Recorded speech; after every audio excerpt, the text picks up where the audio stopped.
how do you think I should deal with my doctor who tells me I need this statin? Here is what you say to that doctor.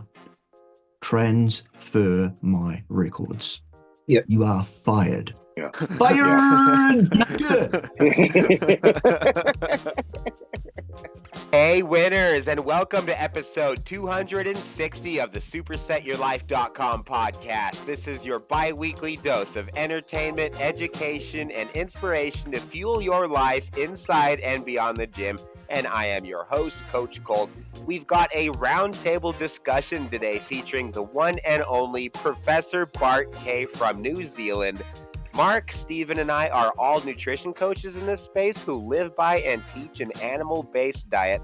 We all make it a habit to cross-pollinate, as we call it, with experts in the field to help us with the questions that we have to make sure that we're giving the very best to our clients as he graciously gives us his very valuable time when he can squeeze it in his schedule. So on this interview, we discuss LDL, heart disease, cheat meals, meal timing, intermittent fasting. It's more like what didn't we discuss? And so I'm sure that you will learn a lot from this interview because I sure as heck did. Professor Bart Kay is a New Zealand-based professor in cardiovascular and respiratory physiology, exercise physiology, nutrition, research methods, statistics. He has published a number of peer-reviewed research and review articles, as well as book chapters.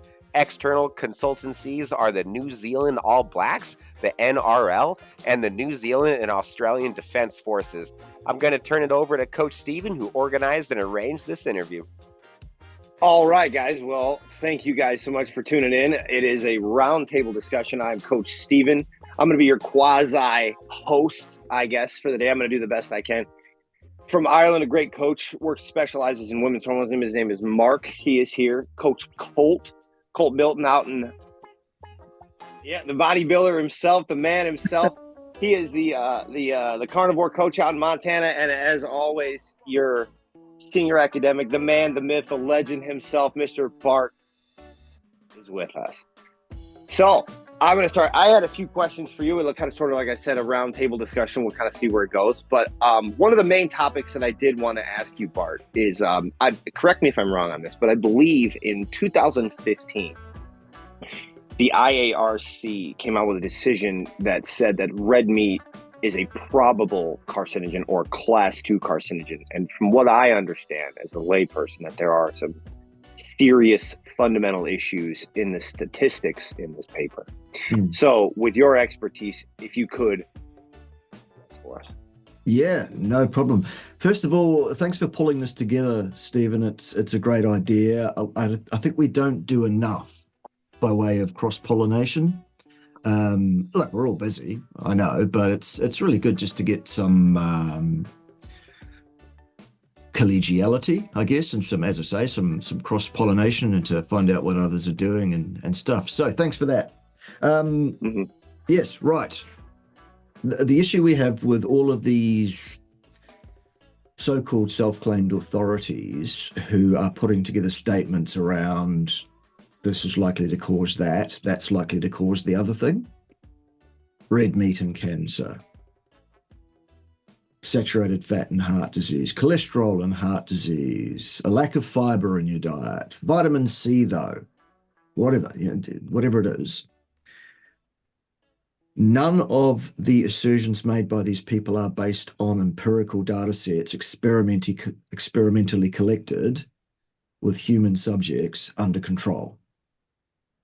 Now, if you want to talk about cause and effect, that is the scientific discipline. That is what you're required to do. You are required to take two populations of genetically and phenotypically identical human beings, separate them, put them in a locked laboratory, or two locked laboratories that are identical in every respect, except for the one thing that you want to say is a problem, red meat consumption. And then you keep these people under lock and key and observation for their entire lives, and you follow these people, and at the end of it, then you talk about the health outcomes and go, right, we've done a controlled study here. Now, obviously, that's never going to happen, is it? We cannot put human beings in laboratories under lock and key for their whole lives to prove cause and effect.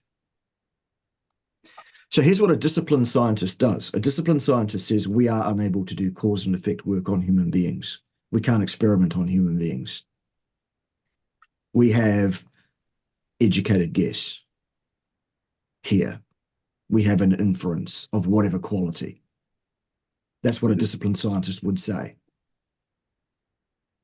Instead of doing that, these authorities, and you're talking about the cancer folks and the diabetes folks and whoever other, the dietetics folks and all of this, instead of applying that discipline and saying we can't say that, they say it anyway. Well, we can't do cause and effect data, so this is the best we've got. Here's the inference. This is cause and effect because we said so. That's bullshit. And it's not science. Yeah. And it's not acceptable. No. Not remotely acceptable. Because at the end of the day, what they are talking about is an association between red meat consumption and cancer. Association cannot inform on cause and effect. Not one jot, not ever, under any circumstances.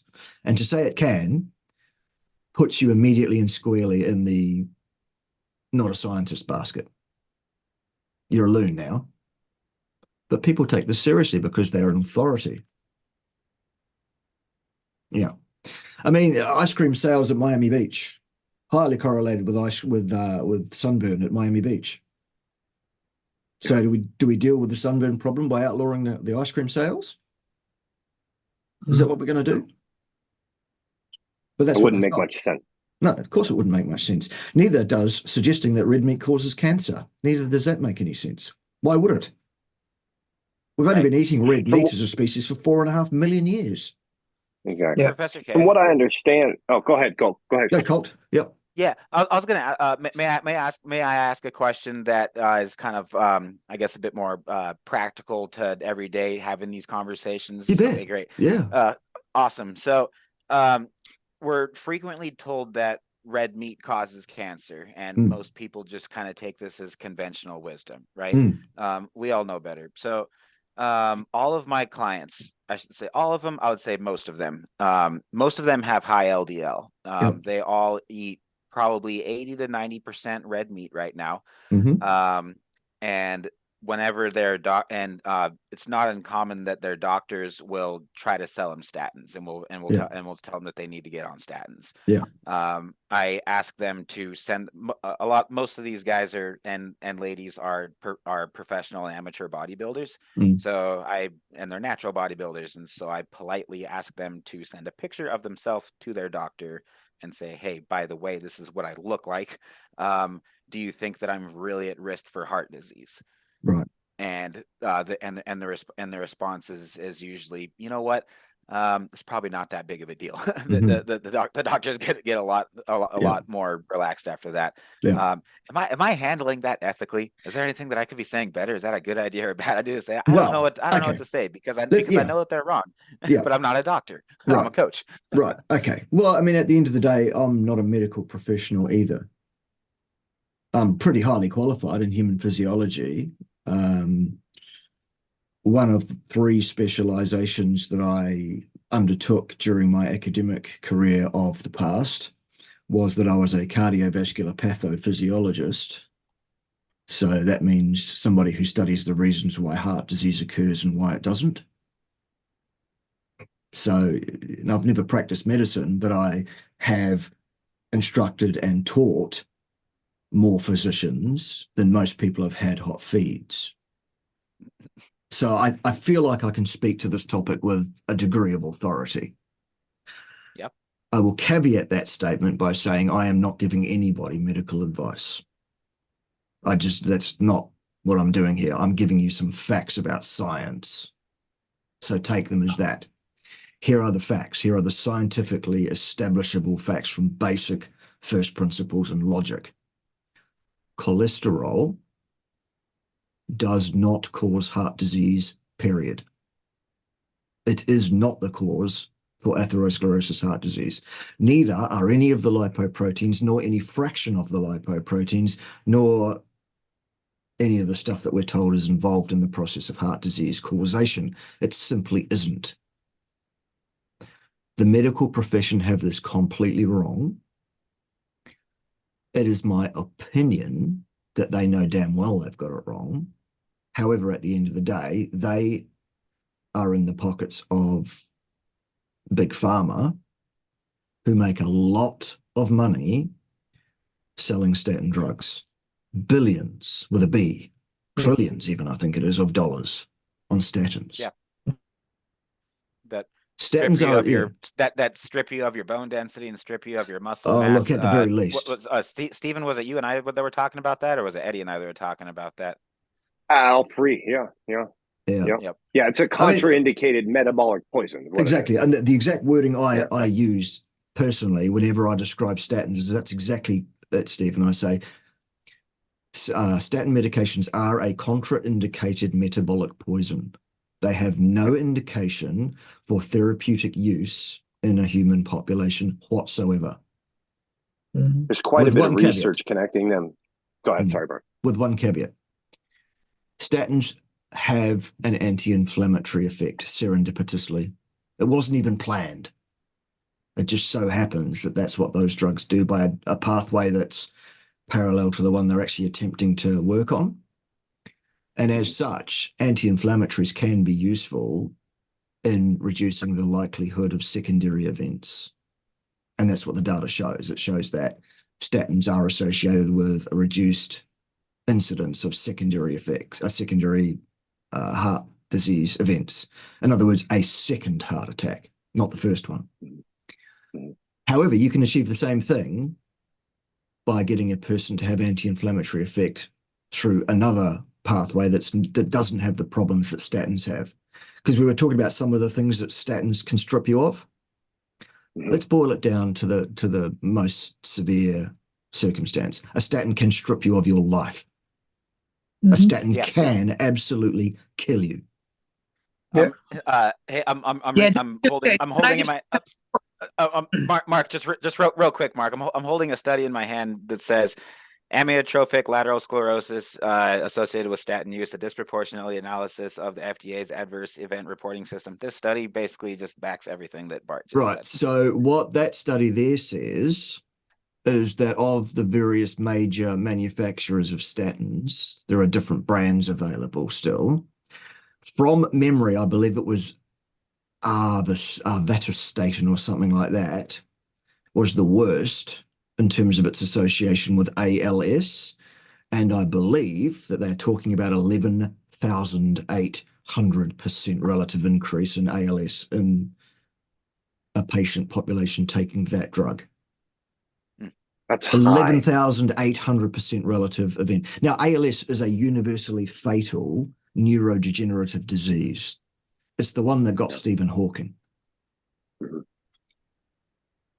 So, and usually it kills people vastly before it killed Stephen Hawking. They don't usually make it to their 30s, let alone into their 70s. Wow. I didn't even know what ALS was until I started reading the study. That's scary. Yeah. Wild.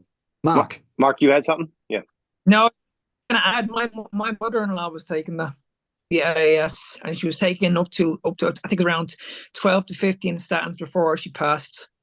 And it was just insane. I actually watched this woman in front of me, and for the last 2 weeks, all she had in her gut was. That's a fucking crime, is what that is. It's insane. It was absolutely insane. And just going back to what you guys were saying, I've had these conversations with the doctors in the last couple of months, but because I didn't have a PhD or I didn't have a degree or I wasn't a doctor, I was basically looked down on. I was like, okay, why are you feeding this woman sugar? Why do you feel this woman needs sugar? And I was told off, well, it's an appropriate diet. These were professional people that were telling me this. And I was just absolutely disgusted that these are people that are in the healthcare that we look up to be going to on our deathbeds, and they haven't got a fucking clue. That's absolutely correct. Yes. I mean, let's clarify that one absolutely and clearly too. I think it was best said by Professor Tim Noakes originally. The exact requirement for dietary carbohydrates in human beings is not 1 single gram ever. Yeah. Period. Fact. End of discussion. Yeah. Anyone that says to a person, you need carbohydrates, is not a professional and is not knowledgeable about human physiology, human health, or anything else. That is a person you should not take seriously, and you should not treat with respect. They do not deserve your respect. In the same way that I'm often asked, how do you think I should deal with my doctor who tells me I need this statin? To which my response is always the same. Here is what you say to that doctor. Transfer my records. Yeah. You are fired. Yeah. Fired! Bart, Yeah. Bart, Yeah. can I ask you a question? Yeah. I'll tell him you said that. Yeah. Thank you. Mark, yes. Yeah, I just want to ask you a question. Do you think in today's age that most diseases are down to high carbohydrate intake? Yes. Yes, so do I. Yeah. Yeah. I mean, when we look at the biggest thing that's going on at the moment, health drug that's going on at the moment, is Ozempic. Everybody's going on about Ozempic. The benefits, losing the body fat. It helps with type 2 diabetes. Mm-hmm. I mean, we're looking at the research now, and we're seeing everyone weight, and everybody's getting on this miracle cure. If I take Ozempic, this is gonna cure everything. But then when you go deep into it, and you're like, okay, you're taking this, but your diet is still shit. Yes. Your habits around still shit. How is anything meant to change? At the end of the day, you might look amazing on the outside, but you don't understand what you're doing on the inside. That's right. You get one life. If your heart goes, you're basically screwed. Do you not understand this? Well, a lot of people seem to be of the opinion that this is true for everybody else, but not for you. I mean, people seem to believe themselves to be bulletproof for some reason. They imagine that bad things happen to other people. I don't know how to get through to somebody like that. I mean, a lot of people also say to me, like, how do I convince my mother that? Or how do I convince my brother that? Or whatever. And I'm like, well, this is horses and water. Yeah. This is where the good stuff is, over here. All you can do is tell somebody this is where the good stuff is, get them to come and listen to some people in this fraternity. I don't want to use the word fraternity. It's not a great word. This community, yes. It's not a sect either, and neither is it a cult. It's community. Thank you. Tribe. Community is a good word. Yeah. A tribe. I got tribe. Let's say tribal. Tribal can. I'll tell you to piggyback you, Mark. In my practice, the first pillar of my practice before it even starts, before I coach a client, I take them through a 2-part thing where I call, one is the pantry purge, which is pretty obvious, and 2 is the focal shift. I literally ask them to grab a piece of paper and draw a line down the middle of it.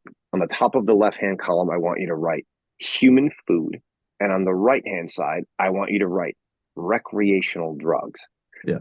And I literally have them write it down. The list on the left of human food is never very long. No. But the one on the right that's in their pantry is extraordinary, of all these different things that they eat. And it seems to have quite an impact when they see it and write it. Like, oh, okay. And then one thing that I'm often asked is about cheat meal. Stephen, when can I have a cheat meal? And I usually have the same response. And Bart, I'll bring it to you. I'll ask you what your opinion is on this. But I say this. I say, look, I think the first thing that we have to do is we have to fundamentally change your relationship with food as you know it. Food is not to be an experience. It certainly can be, but I think that you need to start viewing it as though it is nourishment. Yes. You need to go sometimes 3 months, 6 months, 9 months, even 12 months, a year, maybe more, until you're in a position of control. Yeah. Or you can walk by a piece of pizza, or you can be in a room with cookies and walk through, like, I don't need that. But my question to you, Bart, is Metabolically, what can one expect from a damage perspective if they decide to have a cheat meal, say once a week or once every 2 weeks? Right. Okay. First of all, I mean, I can mirror what you're saying there by saying, you know, the line that I'm always using with people is this one. The reason that we eat is so that we might live. It is not the other way around. Yeah. So there's that. In terms of the damage that you can expect immediately, let's say you eat a mixed meal of fats and carbohydrates, which is the most likely sort of thing that you're going to come across somewhere, pizza, biscuits, things that you mentioned there. You can expect probably not less than 72 hours of a problem with regard to the Randall cycle issue out of that. Okay. Because it takes that long to clear the carbs out of your bloodstream. Yeah. I mean, a lot of people, you ask anyone that does the keto fad, the keto craze, for the sake of keto, and you ask them, well, how long does it take you to get into keto? And they'll go, oh, 3 or 4 days. That's why. Yeah. And when, I guess that makes sense. Yeah. Yeah, and when you look at it, like the foods, only a few exist. So when you look at our food, like you have your fat and protein. Then when it comes to plants, it's just pretty much plants. There's nothing really out there that's gonna be like it's gonna be like all three, like your carbohydrates and your proteins and your fats. It's either gonna be one or this. It's either gonna be plants or it's gonna be protein and fats. Yeah. So I mean, the one natural food that I can think of immediately that doesn't fit that, the only one I can think of immediately that doesn't really fit that is mother's milk. Yeah. Precisely, it has all three, precisely because it's designed to fatten the baby up quickly. Yeah. Oh. But you think about anything other than breast milk, as Mark was saying, it's either going to be high in carbohydrate with a bit of protein, plant material, or it's going to be high in protein and fat, animal material, and never the twain shall meet once you've been weaned off milk. Yeah. So basically what we're feeding ourselves with this mixed macro fats, carbohydrates, protein all together, completely unnatural. And then 20, 30 years later, we're dropping dead of heart disease, obesity, diabetes, and sequelae of that. Can't work it out. So what could a person expect who does, say, a strict carnivorous diet 6 days a week and one cheat meal a week, or maybe a binge on Sunday or whatever, something like, or every 2 weeks? What could one expect? Or like my daughter, she's like, I took her to get cinnamon rolls yesterday, and we do that. I didn't eat them, she did, but like otherwise she's 100% carnivore too. You know, like Let me have your parent card. Is that okay? Or let me have your parent's card. Really? I'm teaching you bad habits? Crap. Okay. Transfer your daughter. You are fired. I know, and everybody else is, while everybody else is ripping me apart on social media for not feeding them fiber. That's right. I'm ripping you apart. And I'm working on a 10-page research paper right now on how bad fiber is for you. Like it's like the worst thing you can put in your body. Okay, sorry, go ahead. Everybody's mileage is going to vary, isn't it? People have different levels of ability to cope with different levels of insult against your health status. Luckily, children often are more resilient than adults, so there's that. And I think there's something to be said also for raising children, all joking aside, in a manner that they become adults who are not obsessive, who are not, this is not a cult. This is just some facts around what the ideal thing to do is for your health by way of nutrition for a human being. Obviously, the ideal thing for a human to do is to follow a diet which is appropriate for their speciation, as informed by their genetic gift, the past, all of that stuff that informs who we are as a species. Nothing that you're going to do on any one given day, short of ingesting immediately fatal poison, is going to kill you that day. Mm. And, you know, you're going to learn. Well, I say you're going to learn, but I mean, like example this morning, I don't feel great because I ate something yesterday I shouldn't have. Yeah. You know, and Yeah. if anyone knows better, that's me, isn't it? But I'm also a hedonist, a human being. Same here. Yeah. You know, and something that looks nice or looked like an option last night. And I thought, oh, well, you know, I've been pretty good. The same stupid, ridiculous self-justification that goes through people's heads. Same thing for me last night. Oh, well, look, I've been pretty good, you know, and plus or minus, I might feel a little bit shit tomorrow, but whatever. And funnily enough, I do. Yeah. It's a choice. It's just a choice. That's all it is. That's all it is. Yeah. The thing is, though, is that, you know, you can make a bad decision on any one given day, forgive yourself, move on, get back on the cart, whatever. I don't think any one meal is going to do you permanent long-term damage. But if you're doing this every week, even once a week, Saturday's my day off, for example. Okay, fine. But how many Saturdays until your health fails? Because this is now a pattern. And that's the difference for me.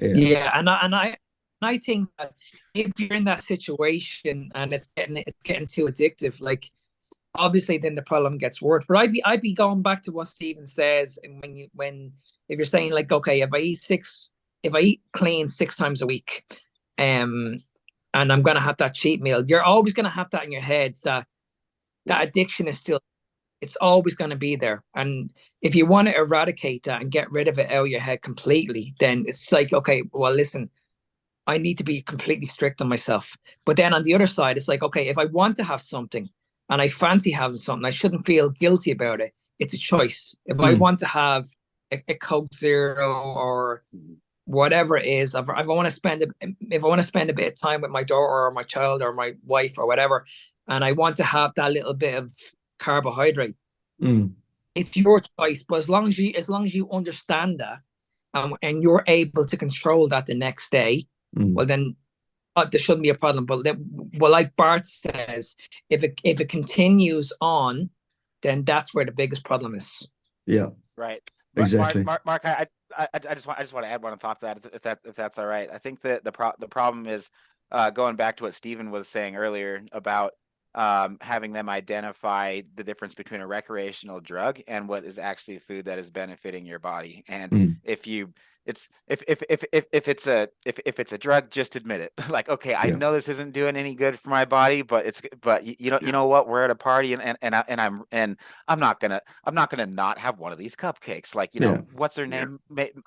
Made them and put her heart and soul into them, right? I don't know. I think that like there's sometimes where there's a good return on investment. For me, I can't do it. Like I know, like it messes up my head. Like I know that my blood sugar is going through the roof, and like I don't want to, you know. But I think it's healthy for most people to be able to, you know, to be able to be flexible like that. But yeah, if it becomes a habit, then it adds up over time. All plant products break down into simple sugars, and that causes glycation. And so there's always damage to your body to some degree that happens. What do you always say, Bart? There's a price to pay for every single gram of carbohydrates that enters your body. And we have to remind ourselves of that. Let me ask you one more question, Bart. What does somebody who strength trains regularly, would that offset some of this damage, and to what degree? Potentially, yes, in that some of the carbohydrate ingested will be oxidized by the exercising individual, thus clearing that glucose load from the blood. What it will not do is attenuate the inflammation very much. It will not attenuate the damage to the tissues that glucose and fructose cause so much. It may or may not attenuate damage to your hunger and satiety signaling, your hormonal signaling, your endocrine system, all of those things that are expecting you to eat according to your genes. And the expectation is muscle meat, not organs, muscle meat and associated fat, plus or minus eggs, plus or minus dairy. Period. Everything else is on the right-hand side of the page. Everything else is a recreational drug that will do you damage. If it came from a plant, it's probably going to cause you a problem, almost certainly. If it contains fiber, it really will cause a problem with your gut function. Absolutely. There's no two ways about that. Oh, yeah. If it contains fructose, well, that's a whole lesson by itself. For those that are interested, go and look up the fast iso form of the KFK enzyme. It's the one that's expressed by your liver. It's the one that deals with fructose. No good. What it does, this particular enzyme, is it uses ATP to power one of the steps of metabolizing fructose into a usable form. It does that instead of splitting an ATP into an ADP plus a PI, which is the usual thing for most energetic reactions. This one, being a fast iso enzyme, takes an ATP, pulls two phosphates off it all at once, bam, leaving you with an AMP. That's a problem for the human body because it needs to get rid of that AMP to allow other things to occur. So it whips off an amino group, NH4, to leave an IMP to allow that to reduce the allosteric inhibition there. And then the ammonium that's been whipped off there is excreted in the urine, no problems. Except that what happens is you have a pool of AMP, ADP, ATP. It's called your purine pool. And by whipping off the ammonia, getting rid of that, leaving an IMP behind, what you're actually doing is you're pulling that pool down. So fructose, fructose, fructose, fructose, energy level, boop, boop, boop, boop, boop, boop, boop, boop, boop, boop, boop, boop, boop. Now that's the design, actually, because fructose was available to us about 2 weeks a year, just before the winter, just when we need to fatten up and put some condition on to last the winter. However, nowadays, so essentially, we're taking fructose in from all around the world, aren't we? All year round. So essentially, what we're doing, and the fructose that we had access to, and the foods that we had access to that had fructose in them didn't have near the amount of fructose that they do today. Correct. Yeah. What we're doing is eating what's a seasonal diet, evolutionarily speaking, for 2 weeks. We do this every meal, every day, all year round. Yeah. Multiple times a day in some cases for some people. Yeah. I'll tell you, I've been eating this way now for over 5 years. At my worst, I am 100% spot on at 6 days a week. I'm a big football fan, American football fan. My wife loves to bake. Like every weekend, usually I have a meal here and there. And I'll tell you, I regret it every single time. But that's the worst I am. And then I'll go sometimes 4, 5, 6, 8 months without a carb, not one. And I can tell immediately when it goes. I can tell. I immediately can. I'll tell you, Bart, my hands will ache. My knees will ache. I can feel it. Like it affects my sleep quality. I can feel it the entire day later, and I'm like, wow. And that used to be my baseline. I used to live like that every single day without none the wiser. I guess that was just what I thought was normal. It's amazing to me how powerful of a lever diet really is. Yeah.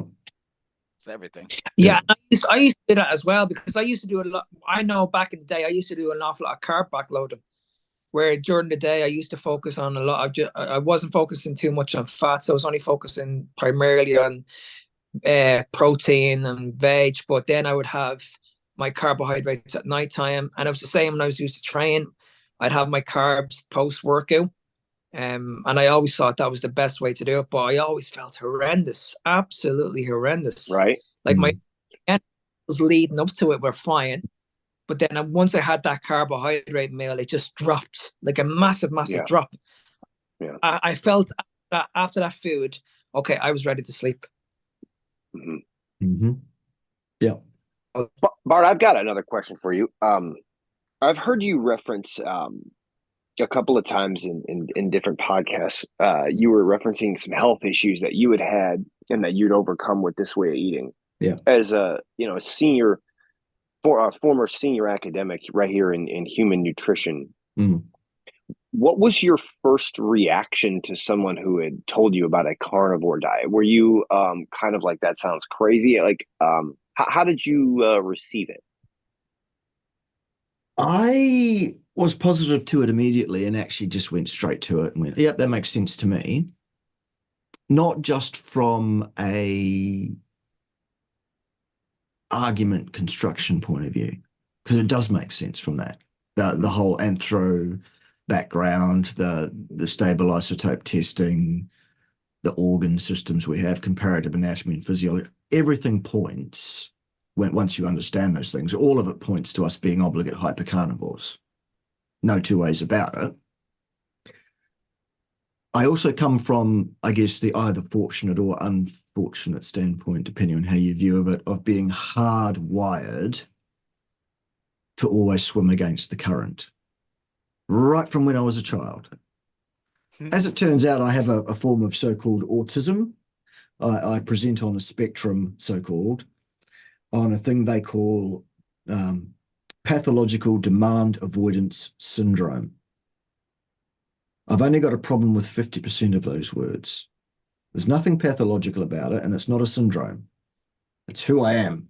It's demand avoidance. It's you tell me to do something, or you tell me something is so, and I will go out of my way to prove you wrong. And anyone that doubts that, just watch my channel for 5 minutes and you'll see it. It makes total sense right now. It does. Yeah. So I mean, I'm always one to inherently embrace that which is counter to the so-called gold standard, because let's face it, in terms of actual science, the gold standard in most areas of inquiry is absolute nonsense from a scientific standpoint. So what I'm really doing is using knowledge that I gained during my life of science to justify my hard wiring, which inherently tells me to disagree with the consensus immediately. Inherently. So.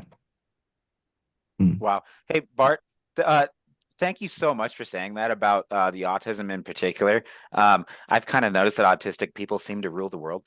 But my son is high functioning autistic. He's 6 years old, and we have him on a strict carnivore diet. I just wanted to add that to it. And whenever he's not on it, when it's a daddy-daughter date, okay, we can stop at cinema, but just don't tell anybody. But when it's when it's him and us anywhere, especially if we're in public, sugar very, very negatively acutes his behavior right then and there. And it's not just sugar, but it's also other things that are foreign to the body, like red dye number 40. That would, man, I swear, anything that has red number 40 in it, it's like he's kind of. That stuff is made out of petroleum, by the way. Red dye number 40. No kidding, like petroleum. That's actually a petroleum product. Yes, red dye number 40. Yeah. There's another red dye that they're using also in America, at least, which is made from a certain beetle.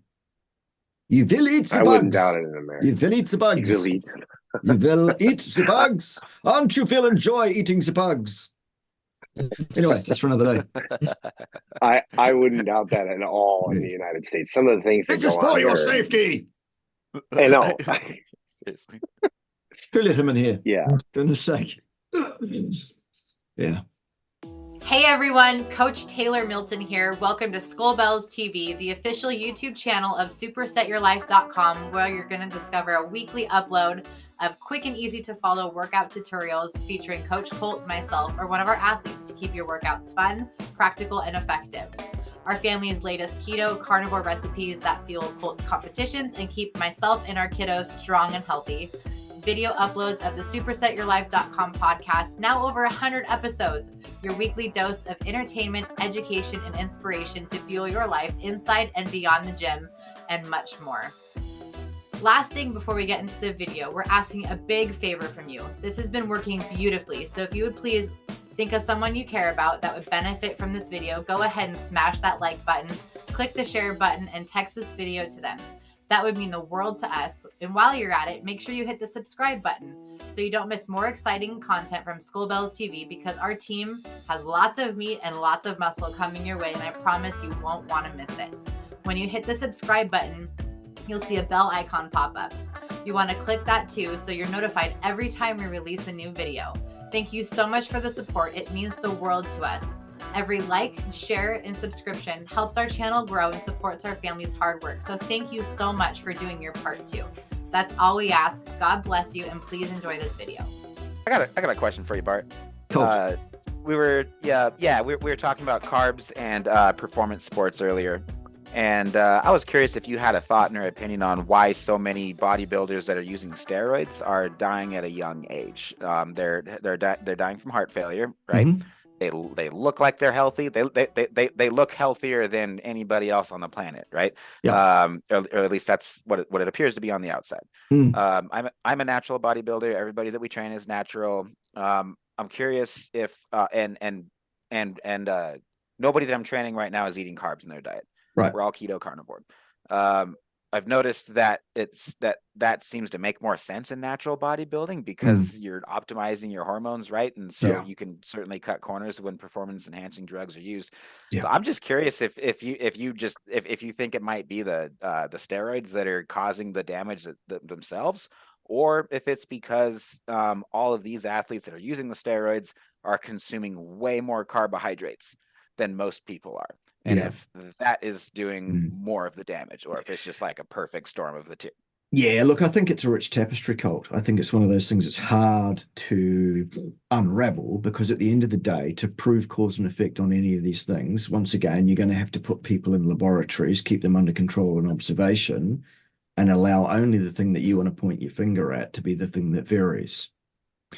What we do know about taking the gear, juicing, is that it doesn't just cause skeletal muscle hypertrophy.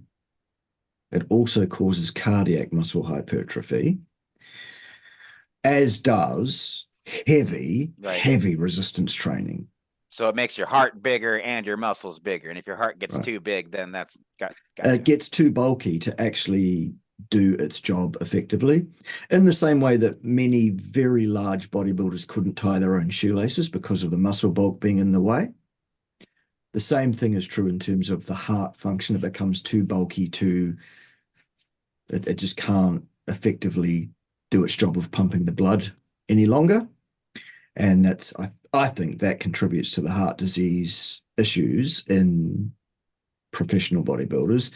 That, combined with a lifetime of consuming vast quantities of toxic, contraindicated, unnecessary carbohydrates. Correct. Yeah. Thank you. Professor Kay, I got one more for you. Cool. I've listened to a lot of your breakdowns about the mechanisms behind atherosclerosis and how it begins.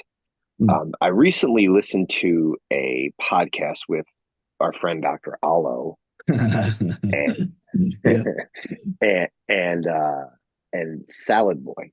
Oh yeah. And I felt that, even though I obviously I don't agree with anything, well, the majority of what he says now, but I felt like Paul won that. But in that debate, there was a portion where Dr. Alo was talking about how the liver clears glycated and oxidized LDL particles, all sort of interrupted, and was like, no. But they never got a chance to expound on it. And I know that glycation and oxidation is a huge part of that ApoB100 kind of sticking in them gap junctions. So that would mean that it doesn't get cleared by the liver, correct? If a lipoprotein or a fraction of a lipoprotein becomes, for want of a better term, bound up in the tissues via an immune response that locks it down there, then it's less likely that that will end up being transferred back to an HDL, taken back to the liver and dealt with, or an LPA, more likely for an oxidized one. What I will say about that is that, look, at the end of the day, anyone that enters a debate with Paul Saladino and loses tells you exactly what their level of credibility is, isn't it? Anyone that's dumber than Paul Saladino. Arlo, this is a boy who was going to present at the Public Health Collaboration UK event that occurred last week. And as it turns out, he was uninvited. I mean, it was always in my mind a mistake to invite someone like that in the first place. Yeah. I mean, the thinking from the Public Health UK people was that they were going to put him up on his hind legs and they were going to tear him 7 new assholes. Except I saw the list of people that were invited from the carnivores to be at that conference, and I'm not convinced any one of them has the gear, has the equipment to debate anybody convincingly on anything. So I didn't think they were going to actually get the job done. Basically, to my mind, what they were doing was giving this boy a platform, this ridiculous buffoon Arlo a platform, and I didn't think they should be doing that. I made my feelings very clear to the Public Health UK people about that. They knew exactly what my opinion was. And I also made a public video saying I don't think this boy should be allowed to speak, frankly, at all. And he responded, Arlo responded publicly to me by saying, I don't need your permission to present at a conference. How did that turn out for you, Arlo? Exactly. How did that turn out for you, son? Apparently you do. Anyway, so he was uninvited to that conference. Actually, it was nothing to do with me. I can't claim credit for that, but still, it's funny as hell. What happened was he actually decided, in his infinite wisdom, or lack of it, Arlo, that a good idea would be to libel Dave Feldman publicly. Wow. That's actually what got him uninvited. It was nothing to do with me, but yeah. Although I did certainly have some input into it, and I spoke very clearly behind the scenes with those people running that conference. And anyway, they did the right thing, so that was good. To circle back to the original question, yeah, I mean, at the end of the day, if you're living a life where the oxidation and glycation of your tissues is minimal in terms of its likelihood, then your likelihood of atherosclerosis is also minimized. And I think that's where we need to focus on prevention. Yeah. You don't prevent heart disease by knocking down one of the things that's thought possibly to be involved in that, just because you can put together a drug that will do that without understanding what the ramifications of that drug are, as we've already alluded to earlier in this chat. Statins can kill you. Absolutely. You deal with heart disease by understanding what causes it and dealing with that. And the cause of heart disease is still not cholesterol or lipoproteins or any of the fraction of the lipoproteins, ApoB or otherwise, or LPA or any of it, large, dense or small, fluffy or anything. Every single lipoprotein of all kinds that exist in your body exist because of a length of DNA that encodes for the production of that lipoprotein. Such genes having survived at least 3,800 million years, and probably much longer than that, actually.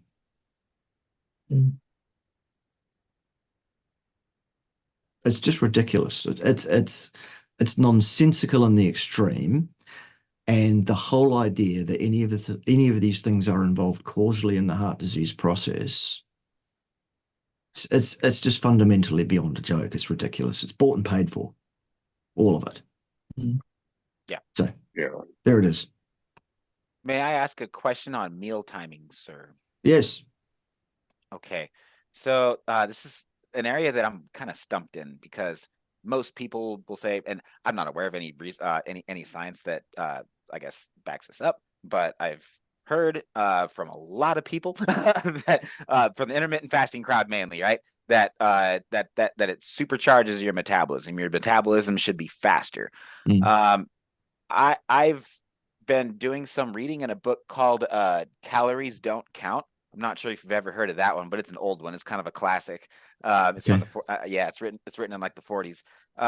But when I was reading that book, I was finding some I guess I was finding some stuff that was saying that one meal a day could potentially lower your metabolism, especially if you do it for too long. And so at the end of the Lion Diet, I did the Lion Diet with Danielle, my WNBF pro bodybuilder, and my keto power lifter. We all did the Lion Diet together, and we're pretty much all one meal a day by the end of it. I've just noticed that whenever people do the Lion Diet, they just kind of like naturally gravitate towards one meal a day.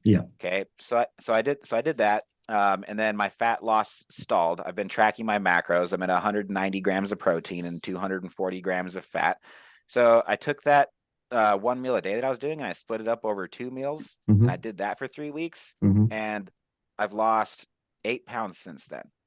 And it's working great for Sam, who's another client of mine in the US, who has been on one meal a day for quite some time. We're keeping her macros the same, and we're basically just doing the same thing. What are your thoughts on that? Well, look, I think obviously you've hit on something there for dangerously obese fatties like yourself, who need to obviously lose body fat. My statement around one meal a day being ideal for most people under most circumstances means Joe Blogs, Jane Blogs, living ostensibly a normal life, doing normal amounts of exercise and activity. Not people who are looking to do bodybuilding. Also very, very lean. Right. Yeah. Okay. So my comments around what an average person should ideally do in their dietary pattern in terms of one meal a day is better than 2 is based on several things, which don't seem to be a problem for people who are really actively trying to alter their body composition. For example, hypertrophy training, or maybe this is someone who really genuinely is obese and wants to lose weight. I just touch on that as well, Bart. Yes, when it Mark, comes to high protein and you're trying to build muscle, does it really matter the anabolic window? Does it matter that you have to eat around the training, or you can pretty much stick to just 2 meals a day and you should be okay?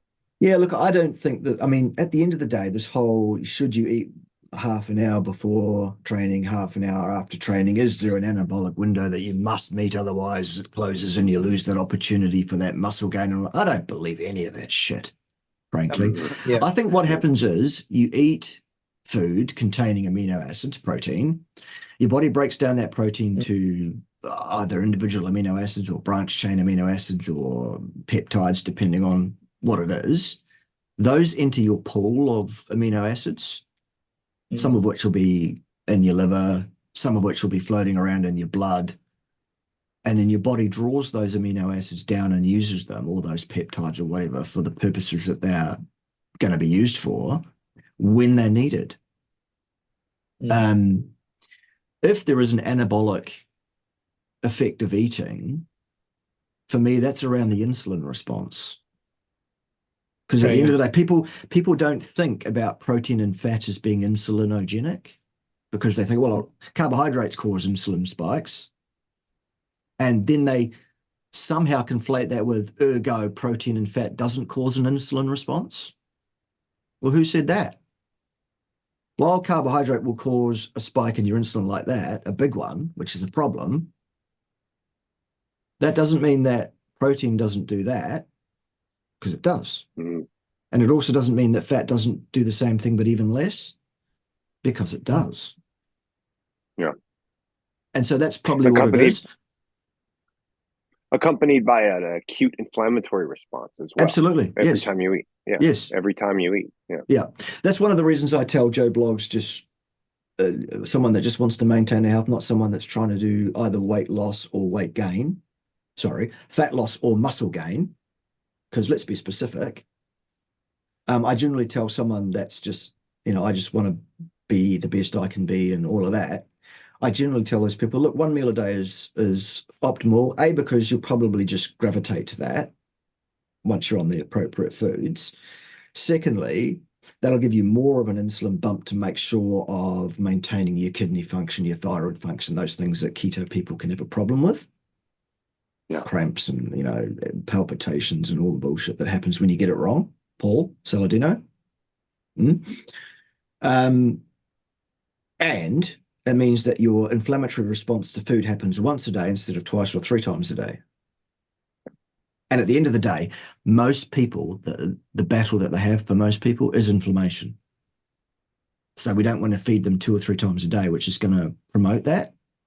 However, if you're hypertrophy training and you want to build muscle mass, that's what your training is supposed to do. It's supposed to inflame you. Right. Because your response to the training is for your muscle to repair, build back better, stronger, faster. Make our muscles great again. Whatever, with the red hat, sort of thing. So if you get a hat like that on your website, I'm totally getting one. Excellent. All right. I'll wear it everywhere. Yeah. Make masculinity great again or something. Exactly. Right. Yes. Yeah. So, all right, fellas, Mark, Colt, it's top of the hour. That's it for me. If you guys have another question for Bart, fire away. If not, just want to say thanks for just thanks for your time. I mean, like I just sorry to be corny about it, but no, seriously, like I've been looking forward to this all week. I mean, just like every time I talk to you, I feel like I'm taking a college class seriously. It's like that's why I don't want to go to college for what I'm doing right now. It's like I'd learn better, more practical information for you that's actually working. So just awesome. Thanks, my pleasure. Man. My pleasure. You're the best. Yeah. And I just want to say, Bart, that I've had a huge impact on my life because I've only started this carnivore journey in the last year and a half. I've worked off a lot of your stuff. I love what you speak about training because the way you speak about training is what I've been doing for years. And people just don't understand it. So I'd love to get on a conversation with you someday and talk about training because I think it'd be really, really good. All right. Well, that's easy. Just drop me an email and we'll book it in. Easy. Yeah. We'll do well, that. I guess, ladies and gentlemen, thank you so much for attending. Hope you learned something today. Professor K, you know where you stand with me. All the respect in the world. Thank you for what you do. And keep on keeping on. I can't wait to see this next episode with Deacon, whatever his name is. Yes. Oh, roast him. Yeah. All right. So that's, by the time anybody sees this, it'll already have happened because it's live happening in a few minutes. 15 minutes from now, my latest premiere is my response to the response, to my response, to his response, to my response to it's an ongoing discussion, backwards and forwards in videos between myself and one Dr. James DeNicola Antonio, PhD, who believes, for some reason, that eating sulfur-containing amino acids will cause your body to acidify and that'll fuck you up somehow. He's wrong. And I'm going to spend the next hour telling everybody why he's wrong. It took me an hour. It took me a week to edit this one. So make sure you spend the next hour watching it. I'm gonna go grab my popcorn. I mean my pork rinds and butter. That's what I definitely was gonna go. That's right. It's what I got going right here behind me. Bart, thank you so much. Thank you for your time. I hope you have yourself a great day. See you then. Ciao for now. Bye. Thanks a lot for joining us in this one, everybody. We'll catch you on Monday, as always. Make sure that you are subscribed to the show. We always got something motivational, something inspiring, something high energy, and usually accompanied by heavy metal music to get you fired up for your next week. And so until then, remember this. 1 Corinthians 6:19 says, "Do you not know that your body is a sanctuary of the Holy Spirit who is in you, whom you have from God?" And then Dr. Robert Kiltz, one of my favorite philosophers, says, "Are you a temple or an amusement park?" Cool. Have a good weekend, everybody. We'll catch you on Monday, as always, for episode 261 of the SuperSetYourLife.com podcast.